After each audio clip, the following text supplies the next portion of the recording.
Let's tune into the conversation that we want to have this hour, and this is surrounding the Kenya Railways.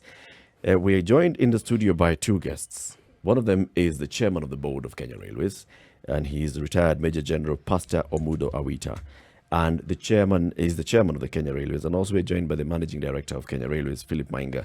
Gentlemen, thank you very much for joining us. Good morning and welcome to the Situation Room. Thank you. Thank you. Good morning. So this is what you're sitting on now is called a hot seat. We just warmed it up a bit for you, just for your comfort. Sit back, familiarize yourself with the cabin. We'll be taking off shortly.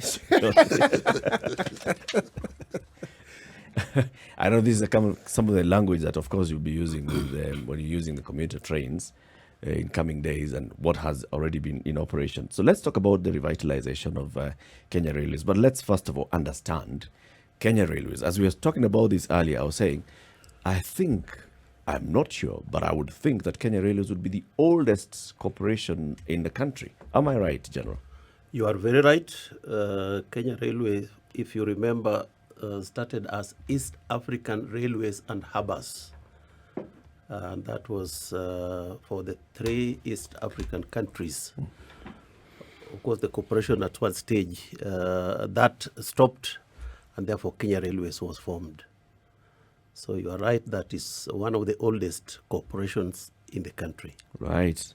And over the last couple of years, we've seen a number of changes that have been taking place in Kenya Railways. Of course, there is a change of management, appointment of boards, and then new work that has taken place. Maybe you can just tell us, and then the MD will tell us what exactly you have been doing the last couple of years. The last couple of years has been very exciting at working at the Kenya Railways.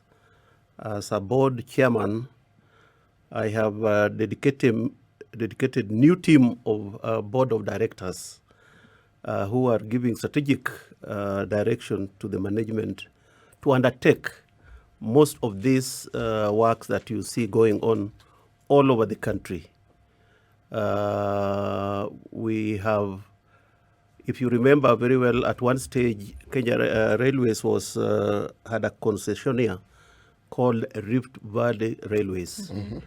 That was terminated in 2017, and therefore Kenya Railways now took over the operations of running the trains as opposed to just taking care of the estates and the land assets. That is what we call meter gauge railway. So the meter gauge railway is back to the railways, and the meter gauge involves all the tracks right from Mombasa to Malaba. Of course, with branch lines from like Nakuru, Kisumu, and then Nairobi, Thika, Nanyuki. And then the commuter services uses the meter gauge railway. Now, what has happened is that we started rehabilitating the meter gauge railway. We started, first of all, from Thika to Nanyuki. That is now operational and is being used to convey goods, cargo, and passengers. Then we embarked also on the revitalizing the commuter within the Nairobi metropolitan. The idea is to provide services to the Nairobians by providing commuter trains. We started by using the old coaches and the old locomotives, which we simply modified for them to be able to carry people standing, sitting and standing.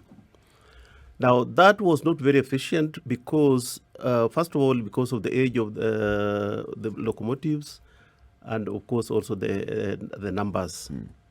So what we did then is to add more trains, what we are calling the diesel multiple units, DMUs. These are faster and more efficient. We ordered 11 of them from Spain, a farm called SFM in Mallorca, Spain. There were 11 of them. But at the moment, they first of all delivered 5.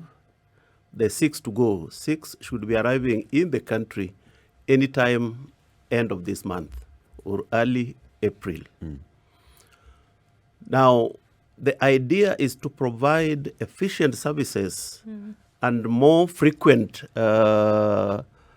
service to the Nairobians in the dedicated routes, like from Central Station to Makadara, Ruiru, all the way. Then we have again from the Central Station to Embakasi Village. And this is working very well for those who are going to the airport. Then we have the line from Central Station going all the way to Syokimau to connect with the SGR. Then we have the Kikuyu line. So what we intend to do is to run frequent services so that the citizens can have comfort in knowing that when they leave their places, they will get to the Central Station. For instance, if you come from Syokimau, instead of taking maybe 1 hour or 2 hours Mombasa Road, you will take something like 20 minutes. So you park your vehicle, if you are driving, park your vehicle at the station, get into the train, and get to the CBD. Now, we are going to have this more frequent. We are intending to have an hourly train running from those directions. So that is, and again on the meter gauge, we are currently rehabilitating Nakuru, Kisumu, Longonot to Malaba, Gilgil to Nyahururu. Now this is to provide economic activities, provide transport for those who are undertaking economic activities in those areas. Now that is as far as the meter gauge is concerned. Then we have the SGR, the standard gauge railway. That is working between Mombasa, the Nairobi Nairobi terminus, and then up to Naivasha, Mai Mahiu. Okay. Right. If you are aware that this was given to the running of the SGR was contracted to a company called African Star. That has been running, of course, in conjunction with the railway, but the operations and maintenance was handed over to them. This was a 10-year contract, but subject to review in 5 years. Now 5 years ends on the 31st of May 2020. Currently, we have negotiated with the contractor so that we take over the running of the standard gauge railway. First phase has started. We have taken over the security because this was part of in the contract. Right. We have taken over the ticketing, and we have taken over the fueling of the trains. These phases will go on smoothly up to 31st May 2020 when we take over the whole operations. In other words, instead of the 10 years, we are the contract is we are taking over in 5 years. Okay. And we have prepared for it, and we are ready to go. So we're saying 2021. Then 2021 is what we're talking about, right? Not so it ended it ended in 2020. So now we're looking at taking over from 2021, where we are currently. Yeah, we started on 2021. Yeah. But the virtual takeover, the whole takeover will end on the 31st of May 2022. That was the 50th year. Okay, the 50th year. All right. Yeah. Okay. So there was a time when, if you look at, and also maybe for you, Mr. Mainga, when we looked at Kenya Railways and the operations within the country, it seemed as if everything was, it was dead. There was nothing happening. Commuter train, there was non-existent. Of course, SGR was a dream at that point. And now we see all of this activity happening. People are excited that they can go from one spot to another in 20 minutes, as opposed to sitting on the road for 2 hours. What would you say was that spur that you made say, okay, from a place where things were dead to a place where now it looks like it would take over once again? What happened? Thank you so much. And just to inform you, Kenya Railway is about 124 years old, because you had you had said that. Now, we have taken a drastic strategic plan. Number one, I want to tell you, all over the world, the engine of driving any economy, apart from other infrastructures, roads, air, the key is the railway system, which is firebrand. So what happened between, in 1980s, there was a progressive decline of the operations of the railway system in Kenya. They decommissioned in 2006 when we concessioned to Rift Valley Railways, and all the operations were taken away. Now, the challenge was there was no much investment within the infrastructure that we were managing, and therefore, for 11 years, when Araviana was operating this system, especially the MGR, we had to look for alternative. And that's how SGR was born. Phase 1, that's Mombasa, Nairobi, then Nairobi, Naivasha. During that time, I must admit, we continued to operate the meet and gauge railway line, but Kenyans were not aware, because we have never stopped for a single day to operate the meet and gauge railway line. But it was dilapidated.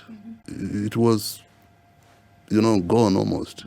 So what happened in 2017-18, we moved out of a plan where, as you know, Area Horn, and those of us who are there, and most of Kenyans who really enjoyed the fruits of the railway system, when you go all over the country, you hear them talking. We had arteries all over the country where Kenya was connected by an efficient, reliable railway system, where when you are sleeping and you are going to school, you would hear the train hoot. Just in your neighborhood, you wake up, you dress up, you go to school. All those things went under. So in 2018 and 19, and I want to appreciate and thank the government, we came up with a plan and they said, this infrastructure is viable. And the number one, we don't need anybody to come and help us to revitalize the railway system. So what I did through the board was to recall all the former Kenya Railway employees, about 4,000 of them. All of them? All of them, those who are energetic. Okay. So how are they left? They had retired, or some of them? Most of them retired. Okay. Some of them had left. We called them back. And these are people who have been trained as specialists in technical areas for a very long time. Indeed, some of the engineers trained in UK and other countries. So we brought them back. And we started engaging. And the first place we started was Kisumu Port.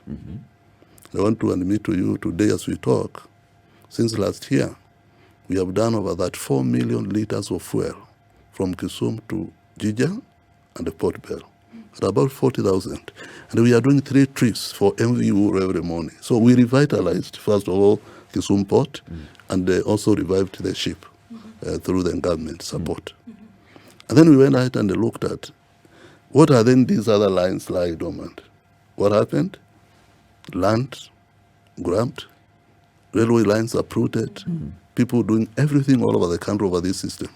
We came up with a strategy and said, through the board and the government, we were asked, are you able? We said, we are able. And we formed a very big team, our management team and our technical teams all over. So what we started is we mapped out all the lines, and we started now engaging and reviving most of the lines within the country.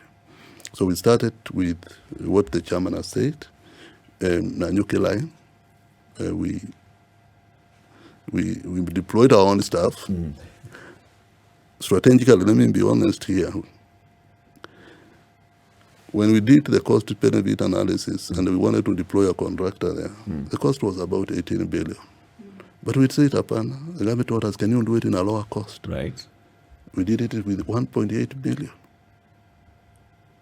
Today, Contractor would have been 18. Yes. You did it with 1.8. with 1.8 billion. How? Okay. I must ask how. So where this 16.2 billion shillings where would it have gone if you had gone with a contractor? Yeah, what we did is that we used the people that the MD has just talked about, but we also brought on board the engineers from Kenya Defence Forces, Right. particularly to work on the embankments, viaducts, and the bridges. And then we used the National Youth Service to clear the lines, because most of these were covered by forests and or all sorts of things. So by using this government staff together with our the railway staff, those that were recalled, much as we pay them, is not the same that what the contractor would have charged, and that's why the big difference in pricing. That's a huge one. amount. I think this is why we say thank you for saving us that money. What I'm puzzled by, something whose usefulness and viability was obvious from the very beginning. It may be an unfair question because you were not at the helm then, but I will ask it all the same. Why did it go to disuse? How did it get to the point where it was, as my colleague put it, essentially dead? Yes, once in a while you saw some engine plying, but you're never really sure where it was going or where it wasn't going. How did it get to the point where it died? I must admit, number one is a railway system is both capital intensive and labor intensive. So what happened?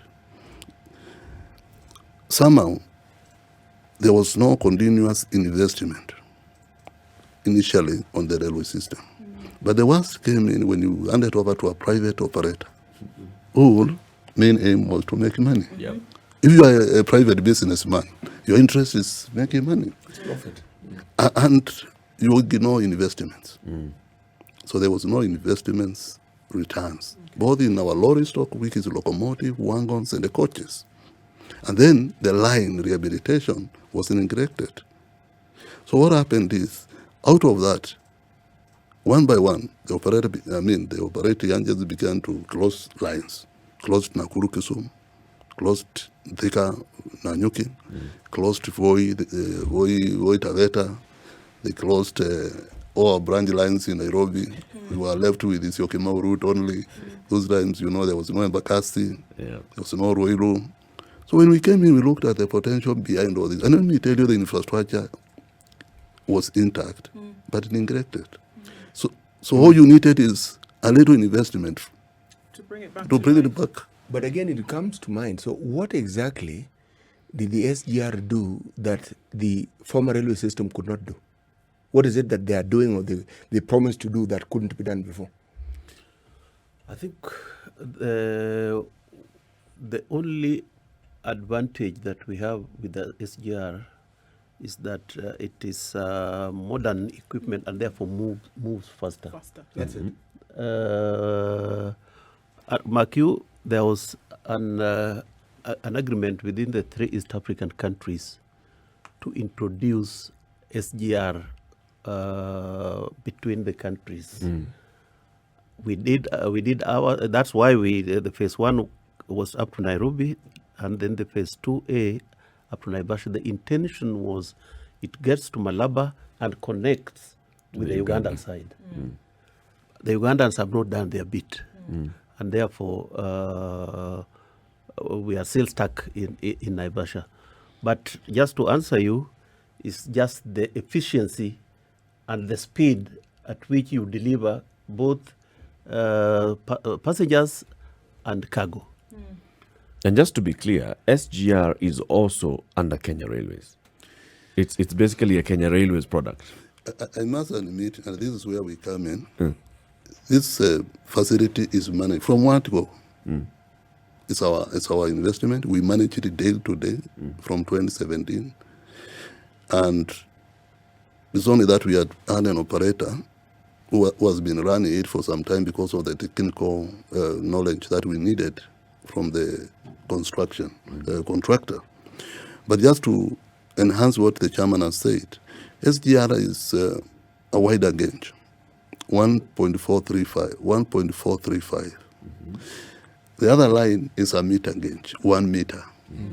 So what we needed as a country through the East African Master Plan and a protocol that was agreed by the head of states was that we have a master plan for the 3 countries, which will also be expanded to the other regional partners. And therefore, SGR is a very key infrastructure in connecting. If you look at what Tanzania is doing now, they have started there, so they are moving very good. Kenya had gone ahead. We know Uganda is preparing. So this 1.45 has several advantages. First of all, is you are not able, in the future, we may not be able to get the rolling stock for the meter gauge, because in the world, we are diverting from a meter to 1.35. And therefore, we must change with the times. But of importance is the connectivity to the port. What the country needed most was how do we clear and evacuate this cargo that is in Mombasa? How do we fit in the region? And you know, trade facilitation is a very key, important thing for this country. And the railway system comes in very handy to support that. So the SGR came in, and if you look at the evacuation of cargo now from the port of Mombasa to Nairobi ICD and to Naivasha and to the region, it's quite efficient because we are taking only 8 hours from Mombasa to Nairobi. At the same time, when we move with our meter gauge, we take a bit of longer time, more than 15, 16 hours. So that comparison and that competitiveness is very key for us. And all of them, let me tell you, is a synergy. We are connecting both MGR and SGR. For example, if you want to pick your train this morning and you are going to Mombasa and you are in town, you just walk to our Nairobi Central Station, get our DMU, it drops you to Syokimau SGR station. You connect directly, you board, and you go to Mombasa, and vice versa. Right. This is the Situation Room, the only way to start your day. Spice up your life. We are talking about the revitalization of the rail industry. The chairman of the Kenya Railways Board, retired Major General Pastor Omudo Awita, and the managing director of the Railways, Philip Mainga. CT Muga. You know, I belong to that generation of people who enjoyed the railway services.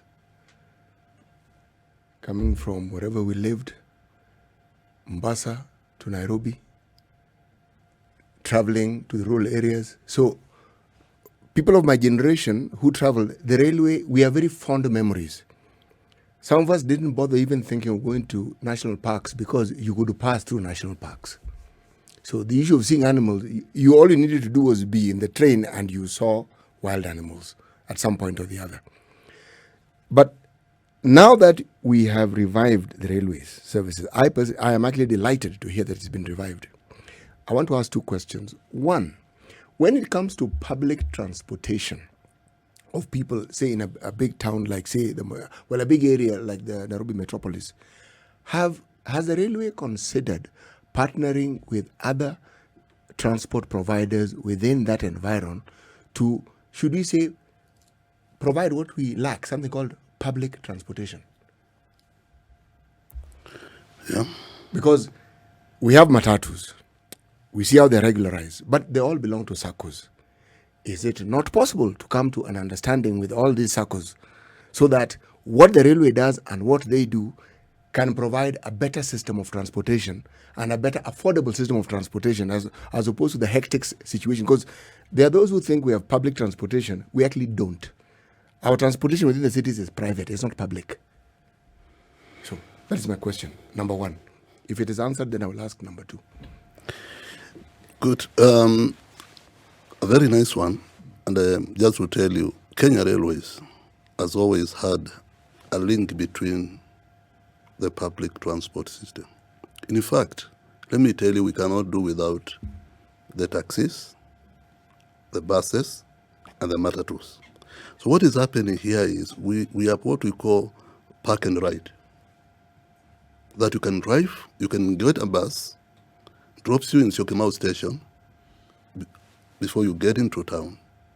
and you get into a train, and then you are able to move in and come to town. So what we are doing, number one is, as Kenya Railways, we have come up with a system of the last mile, which is connecting both the matatus and the buses. And that's why we have we have come up with buses through the government, what we call the BRT. If today you went to Nairobi Central Station and you arrived from any corner of Nairobi, we have a bus waiting for you there. So our customers will fit in the bus. We have 5 routes currently that we are operating, actually ES5, to Westlands, Upper Hill, Gong Road, and Parklands. And then we have a BRT that picks people from Embakasi Station inside to the airport. So if you are traveling to the airport, you just need to pick your train or your DMU in Nairobi Central Station, drops you in Embakasi, and you ride a bus, which is a BRT, right to the Jomo Kenyatta Airport. But that is not the end of it. What we are doing, most of it is, and you see work is going on through NMS and our partnership together. We are moving, the government is moving these matatus from railway station to railway, where there used to be the railway club there, where which is a grain terminal for Nairobi. So what we are partnering is, we'll drop in people in Nairobi Central Station. Our bus drops in these people to the bus park. You choose Where you want to go. where you want to go. Who's operating these BRTs that you've said? The ones going to the 5 routes. 5 currently, they are being operated by Kenya Airways. Simply because we had a lot of complaints, just the way you say. When you move people to a station and you live there, where do they go? When do they go? Yeah. So we have come up with, and when you go to any airport, when you go to any country, you go on down there, You get the train. They have services often. The railway. you get the railway. You do. The bus comes in here, you go down, you get the railway. You come out there, you find a bus. We've got to admit that I think Kenyans are quite excited about this development, because for the longest time, transport has been really a thorn in the flesh, and it still continues to be. And to say that in terms of capacity, right now, with what we've seen that has come about in the recent past, there is a hope that there will be more, that people don't have to subject themselves to sitting on the road for very many hours. I know you said that there are plans, both of you have said that there are plans to increase in terms of capacity. What are the timelines that we are looking at? Because Kenyans, you will know, and they will say, well, it's great, we need more, and it's clear that it can work. In terms of an increase, what can you expect? Let me tell you, and I want to tell Kenyans and the Nairobians, there's no need to get stuck in a road if you are within our 6-7 routes. The timelines that we have, by the end of this year, through my chairman, we'll have an integrated railway system all over the country. And our target is that you'll move from Mombasa, you'll go to Naivasha, and in Naivasha we'll have what we call a transit station between MGR and SGR. You just transfer the way you transfer from the airport, and you fit into a MGR train, which goes all the way to Maraba. Passenger services. We are looking at the moment where we are moving every Friday and every Saturday from Nairobi. Tomorrow you come at 9, 1,600 people, all of them going to Nanyuki. Everybody with a seat. Everybody with a seat. Nobody hanging out. 1,600 people. One journey. We are moving people for the last few months. We are looking forward in the next 2-3 months to have a train moving from Nakuru to Kisumu. That latest by April, May. And we are on course. And we are on the ground. We are working.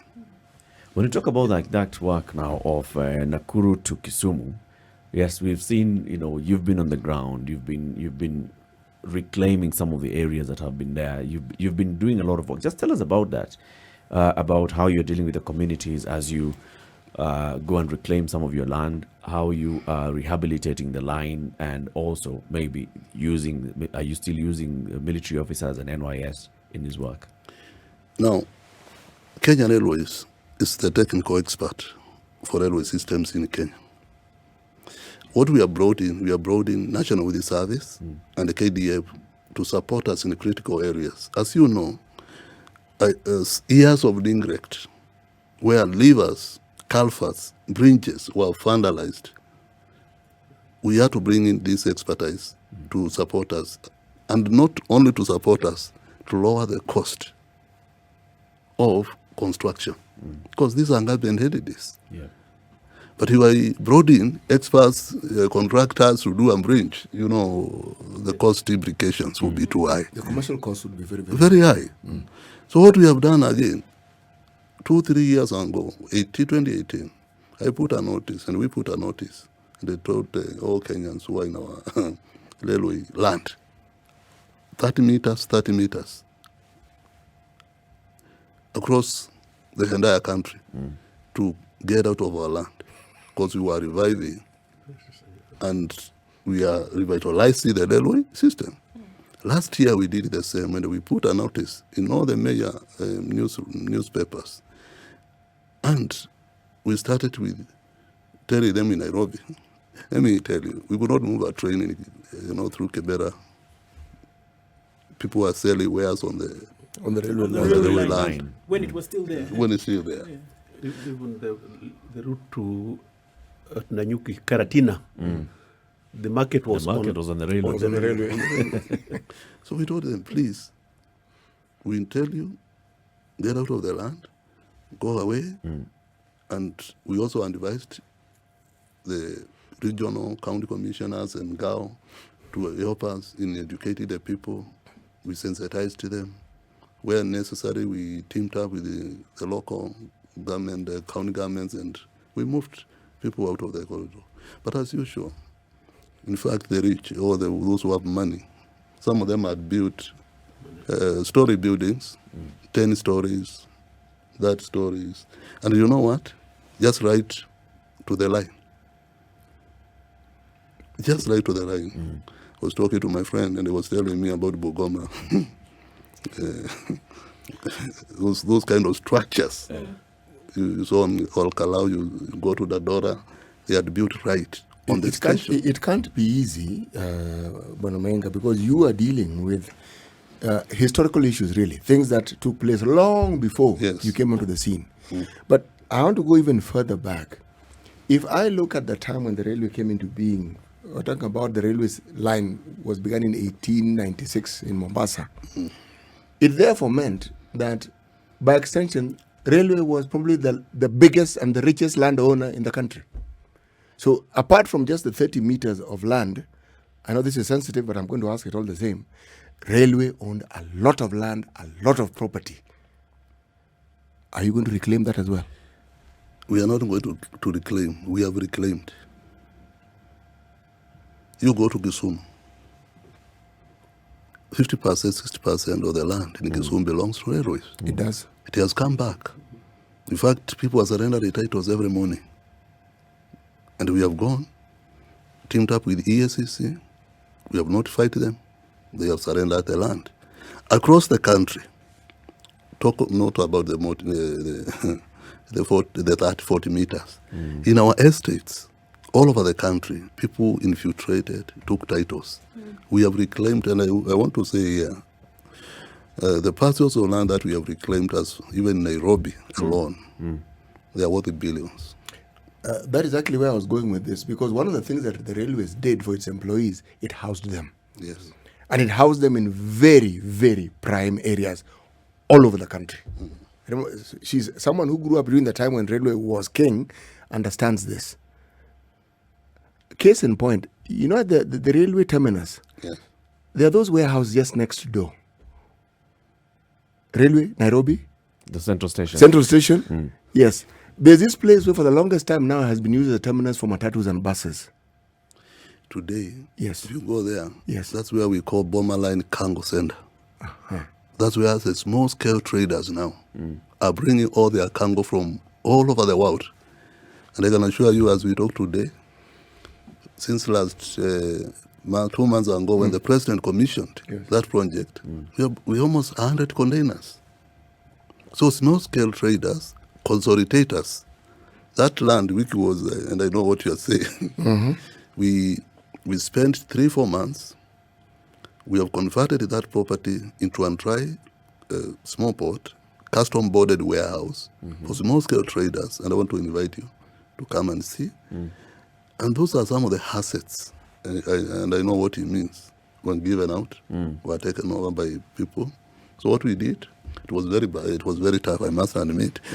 In fact, in getting those people, we could not sleep because there were some other things, but we had to enforce, and the government supported us. And the government also came up with an idea.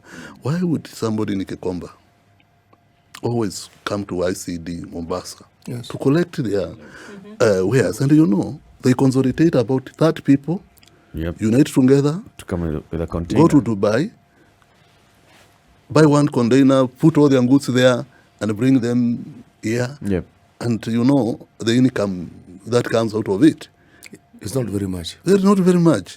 So the transportation cost was so high for them. And I thank God for the president.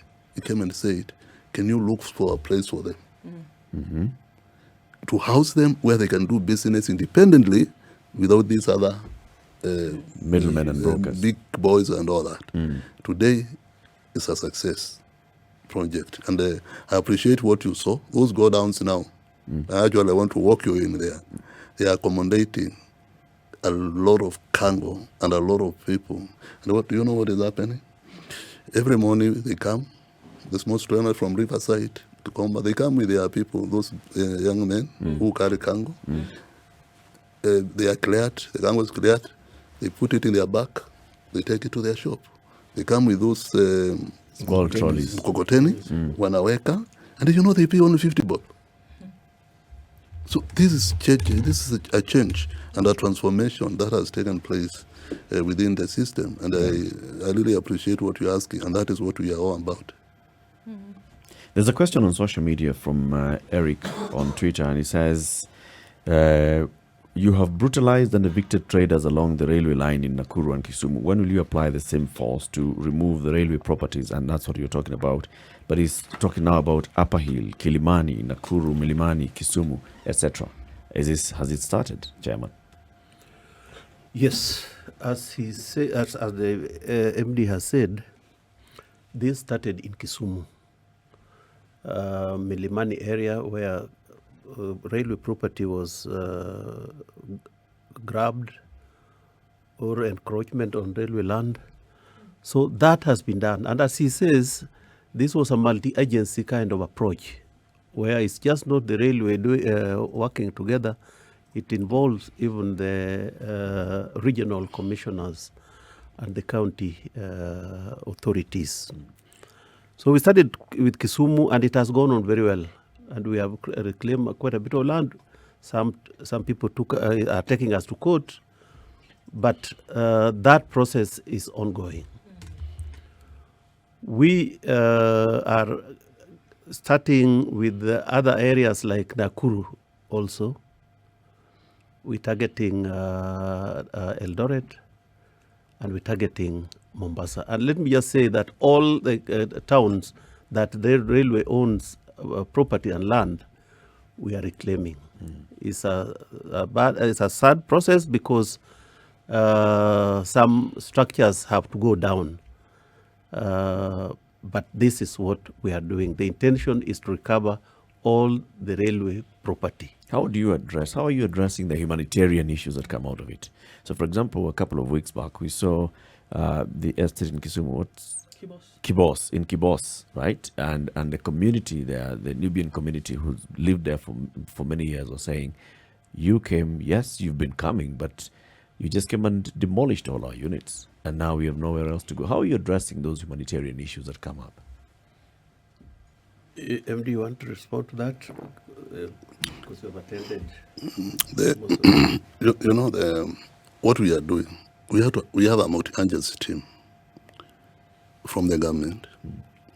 We are not closer to those people than their chiefs, their sub-chiefs.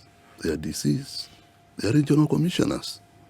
So before we go anywhere, we communicate and we give notices. But let me ask you, I want to ask you, how much would Kenyan government continue spending on public land compensation when it owns the land? It's a tough question. How much do we continue having infrastructure that cannot be built because people took government land? Yeah.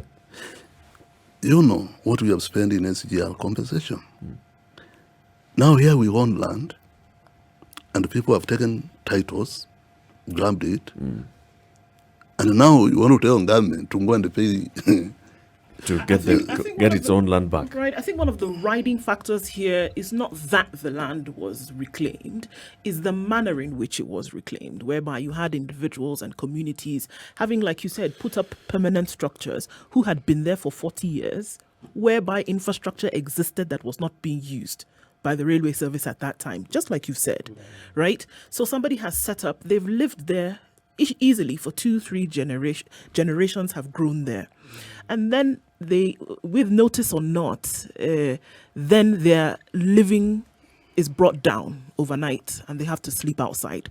The optics of it are terrible. The Kibos. So how does that look now? Even if we want to say that it's difficult to say that this is government land that has been taken. The Kibos Nubian community case is unique. I say it is unique because if you look at the history even of their movements, other people who've encroached railway land, they had other places, they bought land, whatever they did. But these are people who had been moved from their own country, participated in the war, were compensated by being given a place, and then they were moved again. So their case is unique. I don't think there's any other community in the places where the railway is claiming its land who are in a similar position as these people in Kibos. So this is the question I want to ask.